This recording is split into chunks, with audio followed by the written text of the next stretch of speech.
नमस्कार विद्यार्थी मित्रों, जय शिक्षण फिजिक्स विषय में આજના વિડિયો લેક્ચરમાં આપ સૌનું હાર્દિક સ્વાગત છે। લાસ્ટ લેક્ચરની અંદર આપણે પ્રકાશના ગુણધર્મો વિશે ચર્ચા કરી। પ્રકાશના ગુણધર્મોની અંદર સૌપ્રથમ આપણે પ્રકાશની વ્યાખ્યા આપી કે પ્રકાશ કોને કહેવાય। તો કે આપણે એવી વ્યાખ્યા આપી કે આપણે આપણી આંખમાં સંવેદના ઉપજાવતા વિદ્યુત ચુંબકીય વિકિરણને શું કહેવાય? પ્રકાશ કહે છે। પછી આપણે પ્રકાશના ગુણધર્મોની ચર્ચા કરી તો ચાર ગુણધર્મો વિશે નોંધ કરી।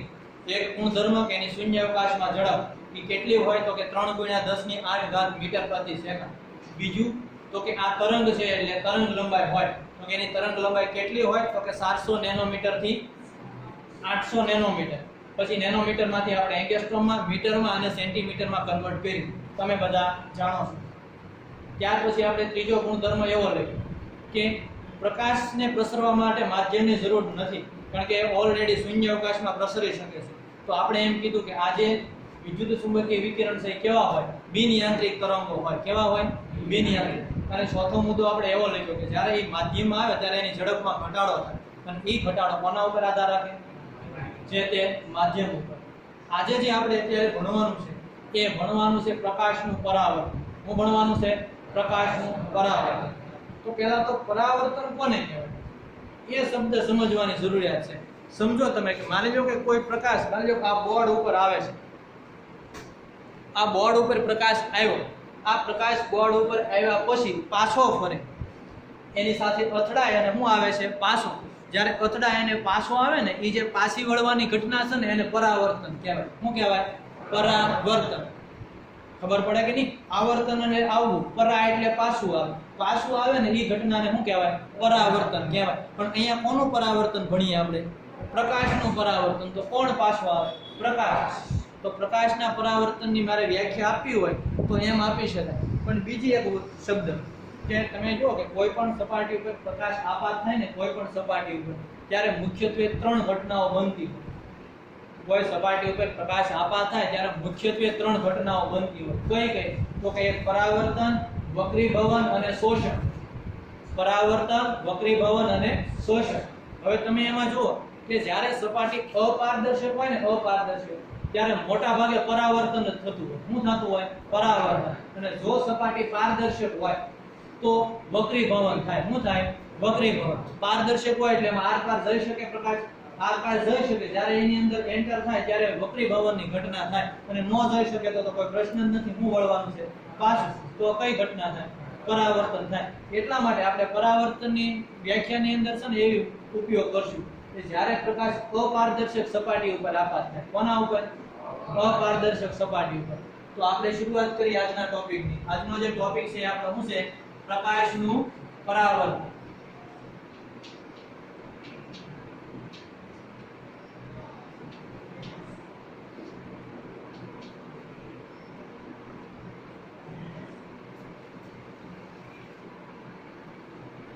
જ્યાં નહીં પ્રકાશનું પરાવર્તન મારે વ્યાખ્યા લખવી છે। વ્યાખ્યાની અંદર શું લખ્યું? તો કે જ્યારે પ્રકાશ કોઈ અપારદર્શક સપાટી ઉપર આપાત થાય ત્યારે એ સપાટી ઉપરથી પ્રકાશની પાછા વળવાની ઘટના છે અથવા તો પાછા ફેંકાવા, પાછું વળે એમ કહો તોય ભલે, પાછું ફેંકાય એમ કહો તોય ભલે। ખરું થયું ને કે પ્રકાશ આ બોર્ડ ઉપર આવ્યો, જ્યાંથી હું એમ કહું પાછો વળે છે અથવા તો પાછો ફેંકાય છે, બે શબ્દ સરખા થયા કે તો એને શું કહેવાય? પ્રકાશનું પરાવર્તન કહેવાય। શું કહેવાય? પરાવર્તન। તો વ્યાખ્યા લખી શકું? તમારે મારી સાથે સાથે બોલવાનું કે જ્યારે અપારદર્શક સપાટી ઉપર પ્રકાશ આપાત કરવામાં આવે ત્યારે એ સપાટી ઉપરથી પ્રકાશની પાછા વળવાની ઘટના છે આને શું કહેવાય? પ્રકાશનું પરાવર્તન કહે છે।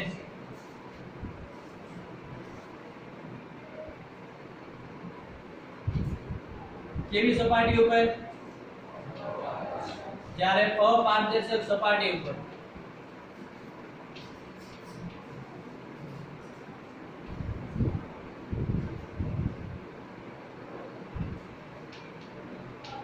પ્રકાશને આપાત કરવામાં આવે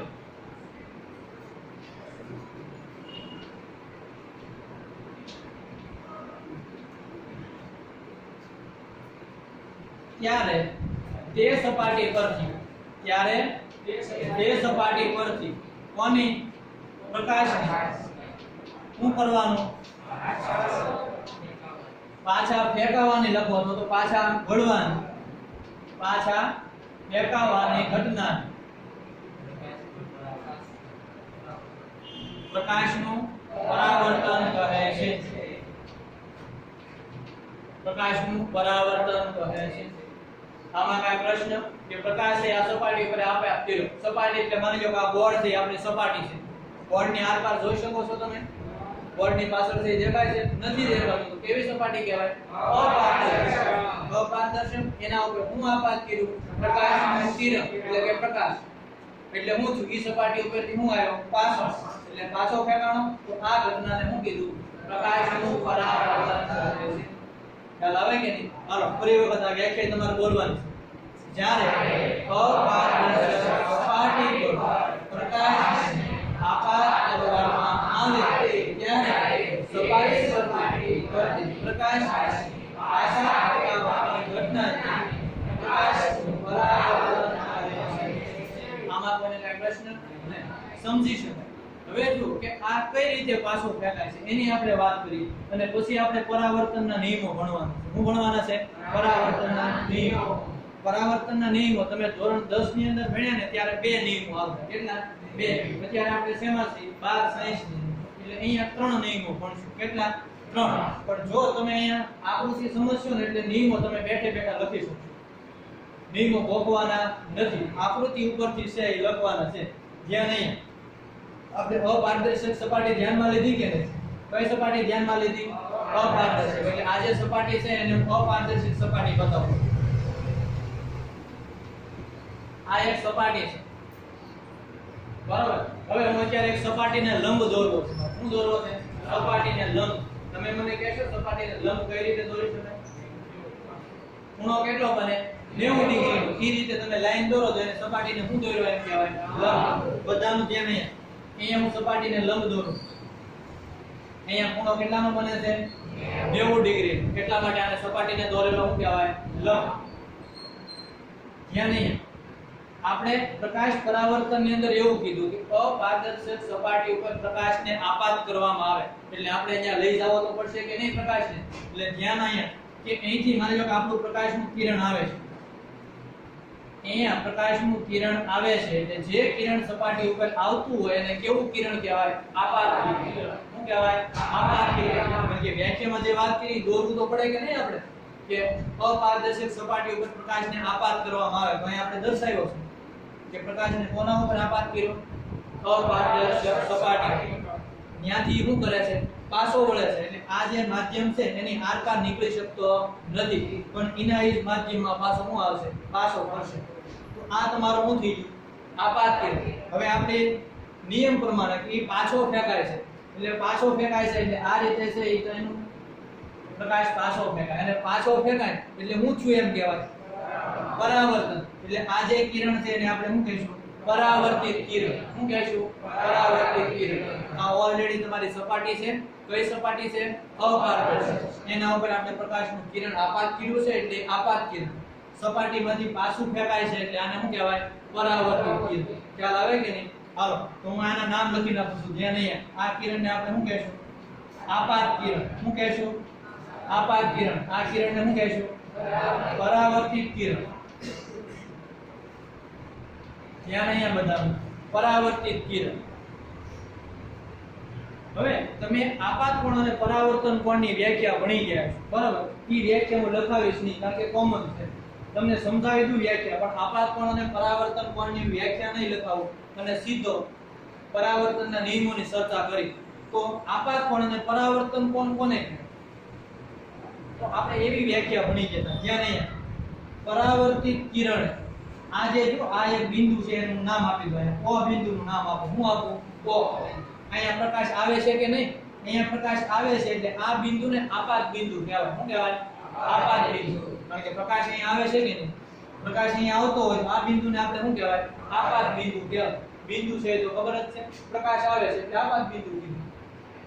તો હું વ્યાખ્યા આપું છું આપાત કોણ. આપાત કોણ કોને કહેવાય? તો કે આપાત કિરણે આપાત બિંદુએ સપાટીને દોરેલા લંબ સાથે બનાવેલા ખૂણા. સમજો આ કયું કિરણ છે? આપાત કિરણ. આ કોણ છે? આપાત બિંદુ. આ કોણ છે? સપાટીને દોરેલો લંબ. એની સાથે બનાવેલો ખૂણો હોય એટલે આ ખૂણો થયો થાય કે નહીં આપાત કિરણે આપાત બિંદુએ સપાટીને દોરેલા લંબ સાથે બનાવેલો ખૂણો એટલે આ ખૂણો થાય કે નહીં એને શું કહેવાય આપાત કોણ કહેવાય શું કહેવાય આપાત કોણ અને એને ઇંગ્લિશમાં ઇન્સિડન્સ એંગલ કહેવાય શું કહેવાય ઇન્સિડન્સ એંગલ એટલા માટે હું એને θi વડે બતાવીશ તેના વડે બતાવી θi એટલે આ આપણો શું થઈ ગયો આપાત શું થઈ ગયો કોણમાં ખબર પડે ને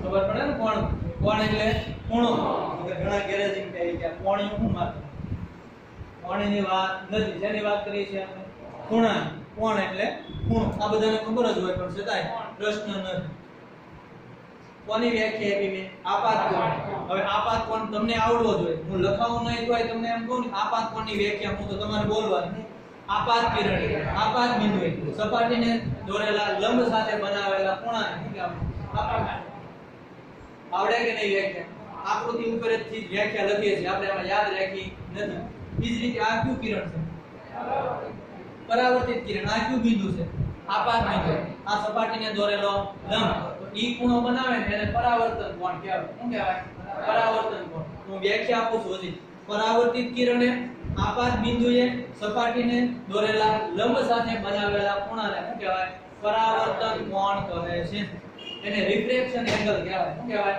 રિફ્રેક્શન એંગલ એટલા માટે હું એને θr વડે બતાવું શેના વડે બતાવું θr આ તમારો પરાવર્તન કોણ છે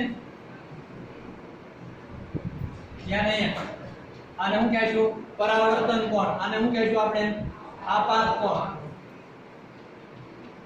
વ્યાખ્યા હું નથી લખાતો વ્યાખ્યા તમારે જાતે પાકી કરવાની પાકી થઈ જાય ને આમાં કઈ અઘરી વસ્તુ જ નથી ફરી વખત વ્યાખ્યા તમારે બોલવાની છે હાલો આપાત કિરણે આપાત બિંદુએ સપાટીની સાથે દોરેલા લંબ સાથે બનાવેલા ખૂણા આપાત પરાવર્તન કોણની વ્યાખ્યા આપો પરાવર્તિત કિરણે આપાત બિંદુએ સપાટીને દોરેલા લંબ સાથે બનાવેલા ખૂણાને કહેવાય પરાવર્તન કોણ કહે છે બે વિશે ખબર પડી ગઈ આ આપાત કિરણ છે પરાવર્તિત કિરણ છે એ ખબર પડી ગઈ હવે મારે પરાવર્તનના નિયમો લખવા શું લખવા છે પરાવર્તનના નિયમ જ્યાં અહીંયા નિયમો હું અહીંયા આગળ લખું છું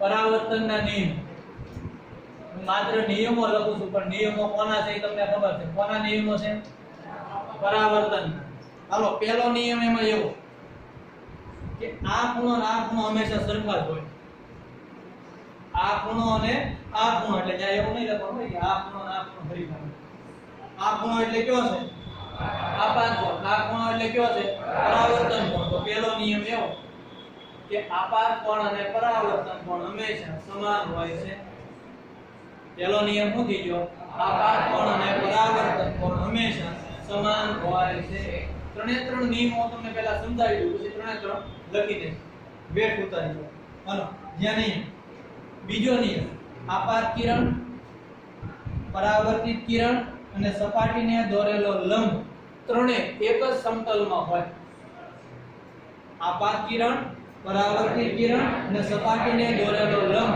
ત્રણે એક જ સમતલમાં હોય છે ઘણા રીતે એક જ સમતલ એટલે શું આ બોર્ડ છે ને આ બોર્ડ ઈ એક શું છે સમતલ તમે ધોરણ 11 ની અંદર છે તમે એક પરિમાણ દ્વિપરિમાણ અને ત્રિપરિમાણ આવા છે શબ્દ સેન્ટર એક પરિમાણ એટલે એક જ યામ હોય શું હોય એક જ યામ દ્વિપરિમાણ એટલે એની અંદર કેટલા યામ હોય બે x અને y અહીંયા તમે જો માનો કે આને x અક્ષ તો આને શું કહું y અક્ષ તો જે દ્વિપરિમાણમાં હોય ને એને સમતલ કહેવાય શું કહેવાય સમતલ અને પછી શબ્દ સાંભળ્યો હોય તમે અવકાશ શું સાંભળ્યો હોય અવકાશ અને અવકાશ છે ને ત્રિપરિમાણમાં હોય શેમાં હોય ત્રિપરિમાણ માની લો કે આ બોર્ડમાંથી કંઈક બહાર નીકળતું હોય ને બોર્ડમાંથી બહાર બોર્ડમાંય હોય સાથે બહાર નીકળતું હોય તો એને કેવી આકૃતિ કહેવાય ત્રિપરિમાણ પણ અહીંયા કાંઈ બોર્ડમાંથી બહાર નીકળતું નથી પરાવર્તિત કિરણ બોર્ડમાં છે કે બહાર આપાત કિરણ બોર્ડમાં છે કે બહાર સપાટીને દોરેલો લંબ બોર્ડમાં છે ને તો આપણે શું કહેશું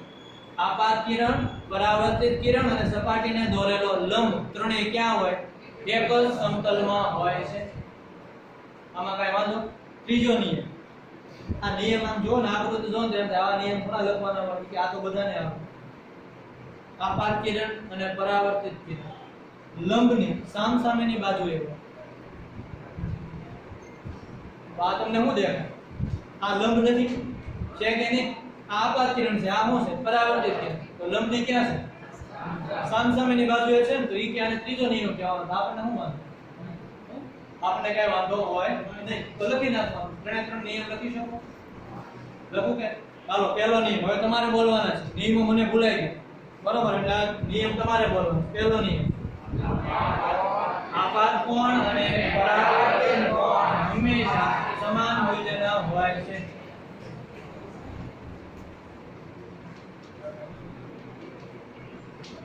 આ બોર્ડમાં થોડાક 2 દિવસ એવું થશે થોડું. આપાત કોણ અને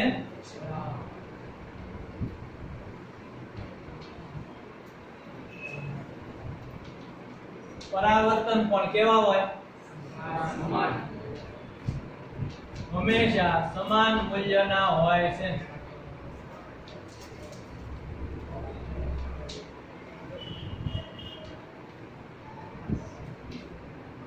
મૂલ્ય એટલે ખબર ને? મૂલ્યની વાત નથી કરતા આપણે. કોની વાત કરીએ? કિંમત. મૂલ્ય એટલે શું થાય? કિંમત. કે આપાત કોણની કિંમત અને પરાવર્તન કોણની કિંમત શું હોય? સરખી હોય. એટલે બરાબર લખી શકાય કે નહીં? એટલે હું અહીંયા ખાલી કાઉન્સમાં લખી નાખું. આપાત કોણ બરાબર પરાવર્તન. આપાત કોણને આપણે શેના વડે બતાવ્યો? થીટા આઈ બરાબર શું થાય? પરાવર્તન કોણ. સીધું જ લખી નાખું થીટા આઈ. ખ્યાલ આવે ને? એ પરાવર્તન કોણ જ હોય, સમજી શકાય. એટલે આ પહેલો નિયમ પૂરો. બીજો નિયમ, આપાત કિરણ પરાવર્તિત કિરણ સપાટીને દોરેલો લંબ ત્રણેય એક જ સમતલમાં હોય છે. ચાલો ધ્યાન અહીંયા. આપાત કિરણ પછી પરાવર્તિત કિરણ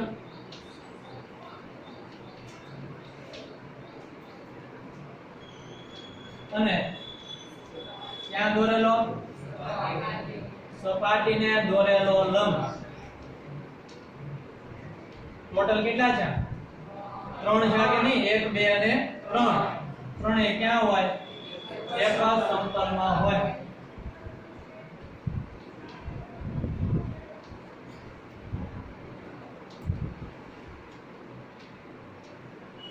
હાલો ત્રીજો નિયમ. ત્રીજો નિયમ શું ભણ્યા? આપાત કિરણ અને પરાવર્તિત કિરણ હંમેશા લંબની સામસામેની બાજુએ હોય છે. હંમેશાનો લખો તોય ખાલી એમણે કહીજો તોય. આપાત કિરણ અને પરાવર્તિત કિરણ લંબની સામસામેની બાજુએ હોય છે. હાલો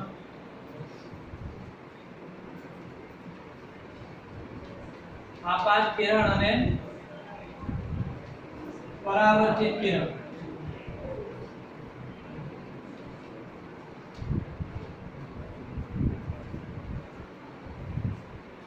લંબની સામસામેની બાજુએ હોય છે.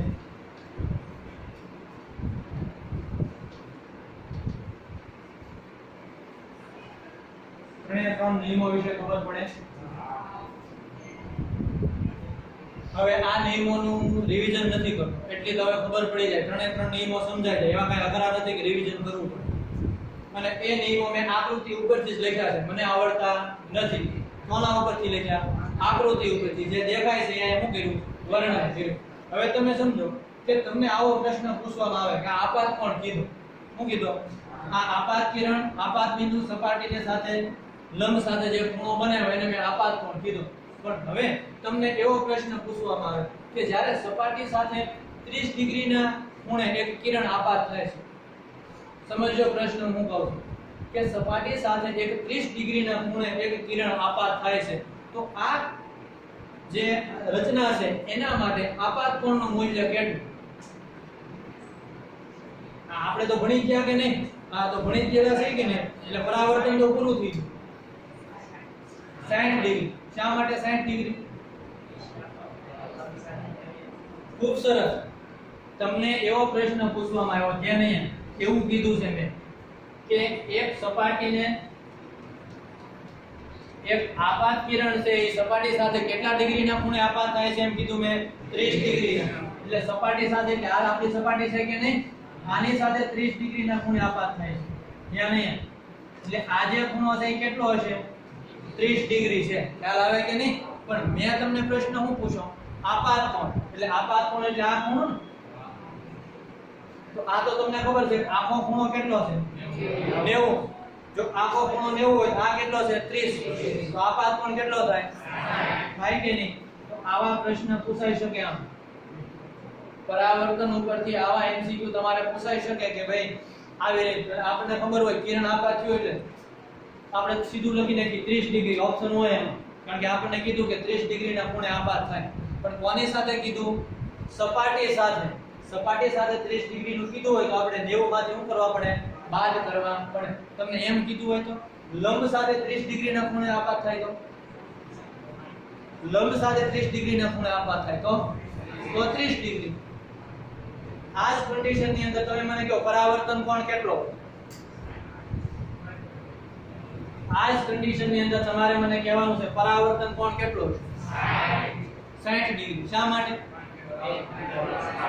પહેલો નિયમ આપાત કોણ અને પરાવર્તન કોણ તો કેવો આવે આપાત કોણ કેટલો છે આપાત કોણ કેટલો છે 60 પરાવર્તન કોણ કેટલો ખબર પડે કે ન પડે ચાલો બીજી વસ્તુ હું તમને એમ કહું જે નહીં કે કોઈ કિરણ છે સપાટીને લંબ રૂપે આપાત થાય કોઈ કિરણ છે એ સપાટીને લંબ રૂપે આપાત થાય છે તો આપાત કોણ કેટલો અને પરાવર્તન કોણ કેટલો 90 ડિગ્રી સીધી ખબર પડે કેટલા ડિગ્રી 90 ડિગ્રી હાવ ફાફા છે શું છે 90 ડિગ્રી શું છે હાવ ફાફા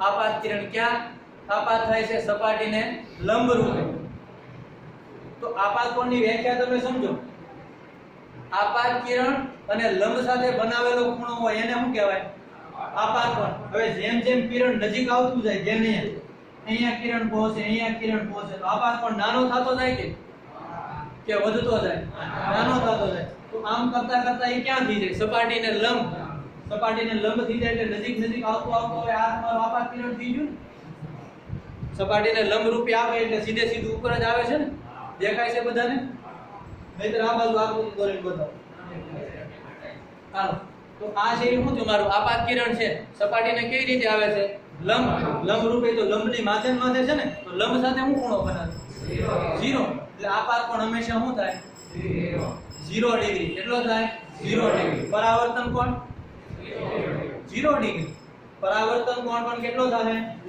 એટલે ખાસ નોંધ લખી લેવાની કે જ્યારે કોઈ કિરણ સપાટીને લંબ રૂપે આપાત થતું હોય ત્યારે આપાત કોણ θi હંમેશા શું થાય 0 ડિગ્રી અને પરાવર્તન કોણ પણ કેટલો થાય 0 ડિગ્રી કેટલો થાય 0 ડિગ્રી થાય કે ન થાય પરાવર્તન કોણ 0 ડિગ્રી શું કામ તો કે જે સપાટીને લંબ રૂપે પ્રકાશનું કિરણ આવ્યું માની લો કે અહીંયા તમને બતાવું આ કિરણ લંબ રૂપે આવ્યું તો હવે પાછું ઈ પરાવર્તન પામીને પાછું લંબ રૂપે જ જાય છે ક્યાં જાય લંબ રૂપે એટલે એના જ માર્ગે જાય છે એટલે ભલે બે કિરણ સામસામે આવે છે એની સાથે લેવા દેવા નથી આપાત કિરણ આવતું હોય અને પરાવર્તન કિરણ જતું હોય પણ લંબ સાથે તો ખૂણો કેટલો બને 0 છે કારણ કે કોને ઉપર છે લંબની તો ઉપર જ છે તો તમારો પરાવર્તન કોણ કેટલા ડિગ્રીનો થાય 0 ડિગ્રીનો થાય ખ્યાલ આવે કે નહીં એટલે આ રીતે કોઈ પણ પ્રશ્ન પૂછાય તો આપણે ખબર પડવી જોઈએ સપાટી સાથે બનાવતું કિરણ પૂછે ખૂણો તોય ભલે સપાટીને લંબ રૂપે આપાત થાય એવી રીતે પૂછે તો પણ ભલે અને આની અંદર હજી એક ક્વેશ્ચન પૂછી શકાય કે કિરણનું વિચલન કેટલું છે આમાંથી હજી એવું પૂછી શકે કે અહીંયા કિરણનું વિચલન કેટલું તો કિરણનું વિચલન કેટલું છે તો કે એમાં કઈ ખબર ન પડી વિચલન એટલે આ તો અહીંયા સપાટી મૂકેલી છે ધ્યાન રાખો આ સપાટી અહીંયા મૂકેલી છે જો સપાટી ન મૂકેલી હોત તો આ કિરણ તો હકીકતમાં આમ સીધું જાત કે નહીં હકીકતમાં તો કિરણ આ રીતે સીધું જવાનું હતું ને આ તો સપાટી મૂકેલી છે એટલે આમ વળ્યું નહીતર વળવાનો સવાલ જ ક્યાં આવતો હતો કિરણ તો આ રીતે આમ સીધું જતું એટલે હકીકતમાં કિરણની મૂળ દિશા તો આ છે ને હકીકતમાં કિરણની મૂળ દિશા આ છે પણ અત્યારે કિરણ આ બાજુ જાય છે કે નહીં તો આ જે જેટલું થયું ને એનું વિચલન થયું એમ કહેવાય શું થયું એમ કહેવાય વિચલન અને વિચલન કોને આપણે ડેલ્ટા વડે બતાવ્યું શેના વડે બતાવી ડેલ્ટા તો એટલું એનું વિચલન થયું એમ કહેવાય બરાબર આ વિચલન કેટલું થયું બરાબર ઈ તમારે મેળવવાનું છે. જો મળી જાય તો ઠીક છે, નહીંતર આપણે જ્યારે જી નીટ નો લેક્ચર લઈએ ત્યારે આની ડિટેલમાં ચર્ચા કરશું. બરાબર તમારે ગુજરાત બોર્ડ ને તમારે એનસીઆરટી પ્રમાણે વાત કરો તેમાં ખાલી પરાવર્તન એના નિયમો જ હોય, બાકી બીજું કઈ એમાં ચર્ચા કરેલી હોય નહીં. પણ છતાંય આપણને આપાત કોણ કોને કહેવાય? સપાટી સાથે બનાવેલો ખૂણો હોય ત્યારે આપાત કોણ કેટલો થાય, લંબરૂપે આવતું હોય ત્યારે આપાત કોણ કેટલો હોય એની ચર્ચા કરી. પણ આ વિચલનની વાત છે આપણે જી નીટના લેક્ચરની અંદર કરશું. બરાબર એટલી આપણને ખબર હોવી જોઈએ. એટલું લખી નાખો પછી આગળ કામ.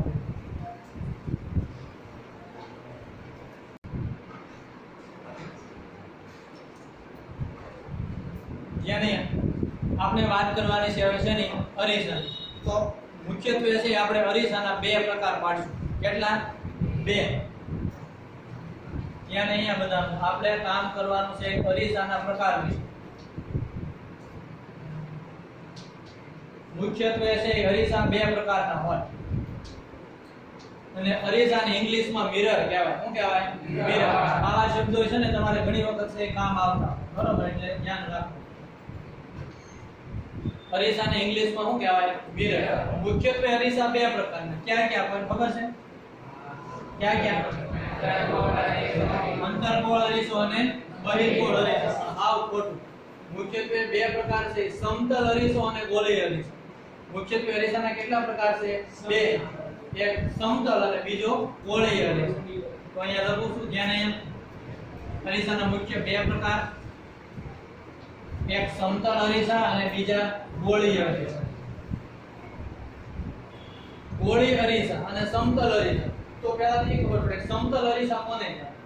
વ્યાખ્યાન આવી બધી લખવાની ન હોય, ખાલી સમજૂતી આપો કે જે અરીસાની સપાટી સીધી હોય. કેવી હોય? સીધી. એને શું કહેવાય? સમતલ અરીસા કહેવાય. તમે સવારમાં જાગીને જેની સામે ઊભા રહી જાવ છો એને શું કહેવાય? સમતલ અરીસો કહેવાય. બેનોને ખાસ એને થોડું વધુ સમય આપવો પડે. બરાબર એટલે ઈ જે અરીસા એને શું કહેવાય? સમતલ અરીસા. જે મોઢું જોવાનો તમે કાચ વાપરો છો એને શું કહેવાય? સમતલ અરીસા. તમને ખબર હોય કે એક બાજુ ચળકતો હોય ને, એક બાજુ શું હોય? ઢોળ ચડાવેલું, એટલે કે રંગકામ કરેલું હોય કે નહીં? તો એક બાજુ આપણે શું ચડાવી દેવાનું? ઢોળ ચડાવી દેવાનું. અને ઢોળ ચડાવ્યો એમ કહેવાય. એટલે એક સપાટી છે એની કેવી છે? સળગતી. પણ સપાટી છે કેવી? સીધી. સીધી સપાટી હોય તો આને કેવો અરીસો કહેવાય? સમતલ અરીસો. ખબર પડે કે નહીં? ઈ જ રીતે આ શું છે? ગોલીય અરીસા. અને ગોલીય અરીસાને છે ને ઘણી વખત વક્ર અરીસા તરીકે પણ ઓળખવામાં આવે છે. એના તરીકે વક્ર. નામ ઉપરથી જ ખબર પડે. તમે વક્ર કહો તો પણ ભલે અને ગોલીય કહો તો પણ ભલે. એની સપાટી સીધી હશે નહીં. તો જે અરીસાની સપાટી સીધી ન હોય એને શું કહેવાય? ગોલીય અરીસા કહેવાય. શું કહેવાય? ગોલીય અરીસા. વળી પાછું ગોલીય અરીસાના મુખ્ય બે પ્રકાર છે. ગોલીય અરીસાના પણ મુખ્ય કેટલા પ્રકાર છે? બે. ક્યાં ક્યાં? હવે તમે ક્યાં થાય? હું બોલો ફરીથી. અંતર્ગોળ અરીસા અને બહિર્ગોળ અરીસા. ત્યાં નહીં. અંતર્ગોળ અરીસા અને બહિર્ગોળ અરીસા છે હવે તમારે લખવાનું. હું લખતો નથી. હવે જો આ સમતલ અરીસો છે ને, સમતલ અરીસો એને ઇંગ્લિશમાં પ્લેન મિરર કહેવાય. શું કહેવાય? Plane mirror. આ અંતર્ગોળ છે ને એને કોન્કેવ મિરર કહેવાય. શું કહેવાય? કોન્કેવ. અને બહિર્ગોળ છે ને એને કોન્વેક્સ મિરર કહેવાય. શું કહેવાય? કોન્વેક્સ. અને આ કોન્કેવ અને કોન્વેક્સ તો બહુ અગત્યના છે, કારણ કે તમારી જે પ્રેક્ટિકલની એક્ઝામ હોય ને એમાં અંતર્ગોળ પૂછો કે બહિર્ગોળ, બરાબર, તો એમાં મોટે ભાગે જે લેબની અંદર અરીસા મૂકેલા હોય ને તો એની ઉપર ઇંગ્લિશમાં જ નામ લખેલું હોય. અંતર્ગોળ જ્યાં મૂકેલા હોય એના ઉપર કોન્કેવ લખેલું હોય અને બહિર્ગોળ જ્યાં શું હોય? કોન્વેક્સ. ખબર પડે કે નહીં? આને શું કહેવાય? કોન્કેવ મિરર. ને આને કહેવાય કોન્વેક્સ મિરર. બરાબર. અરીસા એટલે મિરર એ હું લખતો નથી, અહીં લખેલું છે. તો મુખ્યત્વે અરીસાના કેટલા પ્રકાર? બે. ક્યાં ક્યાં? સમતલ અને ગોળીય. ગોળીય અરીસાના કેટલા પ્રકાર? બે. ક્યાં ક્યાં? અંતર્ગોળ અને બહિર્ગોળ. સમતલ અરીસો કોને કહેવાય? તો કે જે અરીસાની સપાટી કેવી હોય? સીધી. એને શું કહેવાય? સમતલ. ગોળીય અરીસાની અંદર સપાટી કેવી હોય? સીધી ન હોય તો એને શું કહેવાય? ગોળીય. ગોળીયના પાછા કેટલા પ્રકાર? બે. અંતર્ગોળ અને બહિર્ગોળ. તો કે અંતર્ગોળ કોને કહેવાય? અંતર્ગોળ કોને કહેવાય? અંદરની સપાટી કેવી હોય? કરાવે. હવે પહેલા જુઓ કે આ અંતર્ગોળ અને બહિર્ગોળ અરીસા છે ને બનાવવા શેમાંથી આવે? ઓકે, ગોળાકાર કવચમાંથી બનાવે. શેમાંથી બનાવવામાં આવે? ગોળાકાર કવચ. માની લો કે આ રીતે એક કવચ છે. આ ગોળાકાર કવચ. કવચમાં તો ખબર પડે ને? કવચ કોને કહેવાય? પોલો ગોળો. માની લો કે દડાને તમે વિચાર કરો તો દડાની અંદર ખાલી જગ્યા હોય ને, અંદર શું હોય? ખાલી જગ્યા. ઉપર ખાલી પડ જ હોય. અને ઉપર ખાલી પડ જ હોય ને એને શું કહેવાય? કવચ કહેવાય. એટલે આને હું ગોળીય કવચ કહું છું કે ગોળાકાર કવચ દેખાય છે, અંદર કાંઈ છે નહીં. આને વર્તુળાકાર છેદમાં કાપવાનું. શેમાં કાપવાનું? તમારે અંતર્ગોળ કે બહિર્ગોળ અરીસો બનાવવો હોય તો આ ગોળીય કવચને વર્તુળાકાર છેદમાં કાપવાનું. જ્યાં નહીં. એટલે માની લો કે એક કાપો અહીંયા મારું, એક કાપો અહીંયા મારું. એટલે એટલો ભાગ આપણે કાપી નાખ્યો. નીકળી ગયો ને આ ભાગ. આ ભાગને લઈ લેવાનો. એટલે ગોળીય અરીસો બની ગયો. શું બની ગયો? ગોળીય અરીસો. જ્યાં નહીં અહીંયા મેં આ ભાગને લઈ લીધો, કાપી. એટલે આ જે મેં એક અરીસો બનાવ્યો, બરાબર. અત્યારે હું આને અંતર્ગોળ કે બહિર્ગોળ કાંઈ ન કહી શકું. હવે શું કરવાનું કે જો અંદરની સપાટી તમે ચળકતી બનાવો. કઈ સપાટી? અંદરની. જો અંદરની સપાટી ચળકતી બનાવી હોય તો બહારની સપાટી ઉપર શું ચડાવી દેવાનું? ઢોળ ચડાવી દેવાનું. એટલે હું અહીંયા ઢોળ ચડાવી દઉં. એટલે આ અરીસો થઈ ગયો. એને શું કહેવાય? અંતર્ગોળ અરીસો. કયો અરીસો કહેશો? અંતર્ગોળ. શા માટે કહીએ આપણે આને અંતર્ગોળ? અંદરની સપાટી કેવી બનાવવામાં આવી? પરાવર્તક. ઈ જ રીતે ધ્યાન અહીંયા આનો આ જ ભાગ છે હોય ત્યારે અહીંયા મૂકું છું. બધાનું ધ્યાન નહીં. આનો આ જ ભાગ અહીંયા મેં મૂક્યો છે. અંદરની બાજુ ઢોળ ચડાવું છું. ક્યાં ઢોળ ચડાવું છું? અંદરની બાજુ. તો પરાવર્તક સપાટી ક્યાં છે? બહારની બાજુ. જો પરાવર્તક સપાટી બહારની બાજુ હોય એને કયો અરીસો કહેવાય? બહિર્ગોળ. ખબર પડે કે નહીં? એટલે જો આ આકૃતિ બેની હરખી જ લાગે. બે આ રીતે જ વળેલા છે. તો મેં આને શું કીધું? અંતર્ગોળ. આને શું કીધું? બહિર્ગોળ. એનું કારણ શું? આની અંદરની સપાટી ચળકાટ વાળી છે, આની બહારની સપાટી ચળકાટ વાળી છે. ખબર પડે કે નહીં? હવે બીજી પાછી અહીંયા આવી આકૃતિ દોરી શકાય. જો આ સાઈડમાં આ રીતે અરીસો બતાવો. કોઈ છે તો કેવો અહીંયા અંતર્ગોળ જ છે. તો ચળકાટ તો કઈ સપાટીની હોય? અંદરની સપાટી. તો ઢાળ ક્યાં ચડાવવા? બહારની બાજુ. ખબર પડે ને? એટલે આ અરીસો અંતર્ગોળ છે ને આ અરીસો પણ શું છે? અંતર્ગોળ. આ અરીસો કેવો છે? કેવો છે? બહિર્ગોળ. એ જ રીતે અહીંયા પાછો આવી આકૃતિ દોરું તો આ અરીસાને કેવો કહેવાય? શા માટે? બહારની સપાટી કેવી છે? ચળકાટ દ્વારા. ખબર પડે કે? જો આની વ્યાખ્યા લખવી હોય ને એ વ્યાખ્યા તમારે હોમવર્કમાં લખવાની આવડે. ન આવડે તો હું આવતી વખતે લખાવી કે ગોળીય કવચને વર્તુળાકાર છેદમાં કાપી અંદરની સપાટી પરાવર્તક બનાવવામાં આવે તો આને શું કહેવાય? અંતર્ગોળ. અને ગોળીય કવચને વર્તુળાકાર છેદમાં કાપી બહારની સપાટી પરાવર્તક બનાવવામાં આવે તો એને શું કહેવાય? બહિર્ગોળ અરીસા કહે છે. તો પહેલા એટલું લખી નાખો. નેક્સ્ટ જો વ્યાખ્યા આવડે તો નીચે લખી નાખવાનું બોલો એ પ્રમાણે. અને ન આવડે તો નેક્સ્ટ આપણે એની વ્યાખ્યા લઈશું.